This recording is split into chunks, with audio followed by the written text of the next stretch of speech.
নমস্কার বন্ধুরা, welcome to সিনে ইনসাইড। অনুরাগের ছোঁয়া ধারাবাহিকে আজকের পর্বে দেখবেন দীপা সূর্যকে নিয়ে ফুচকা খেতে যায়। আগের কথাগুলো যাতে সূর্যর মনে পড়ে যায়। সূর্য ফুচকা খেতে না চাইলে দীপা জোর করে সূর্যকে ফুচকা খাইয়ে দেয়। এরপর সূর্য বলে, আমার না খুব ঝাল লাগছে, আমি একদম ঝাল খেতে পারি না।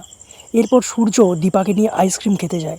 সূর্য দীপাকে বলে, আসলে আমি না বাড়ি থেকে ওয়ালেট আনিনি, আসলে জগিং করতে বেরিয়েছিলাম তো তাই। দীপা বলে, আমার পার্সটাও গাড়িতে আছে। তারপর দীপা আর সূর্য আগের মতো দৌড়ে সেখান থেকে পালিয়ে যায়। এদিকে উর্মি চিন্তা করে সূর্য কোথায় গেছে। সেই সময় বেল বাজলে উর্মি দরজা খুলে দেখতে পায় কুন্তলা এসেছে। কুন্তলা বলে, সূর্য কোথায়, ওকে ঠিকঠাক ওষুধ দিচ্ছ তো? উর্মি বলে, হ্যাঁ, কিন্তু আপনি এখানে কেন এসেছেন?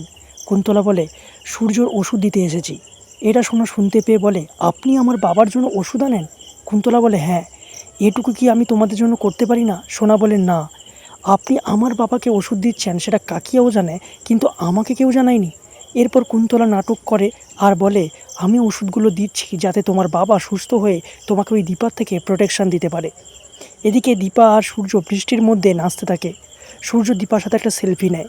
সেই সময় রূপা এসে বলে, মা তুমি এখানে, এখনই চলো, অবিনাশ আঙ্কেল অসুস্থ হয়ে হাসপাতালে ভর্তি আছে। তাহলে কী হতে চলেছে বন্ধুরা, জানতে থাকুন অনুরাগের ছোঁয়া। ভালো লাগলে আমাদের চ্যানেলটিকে সাবস্ক্রাইব করে পাশে থাকবেন। ধন্যবাদ।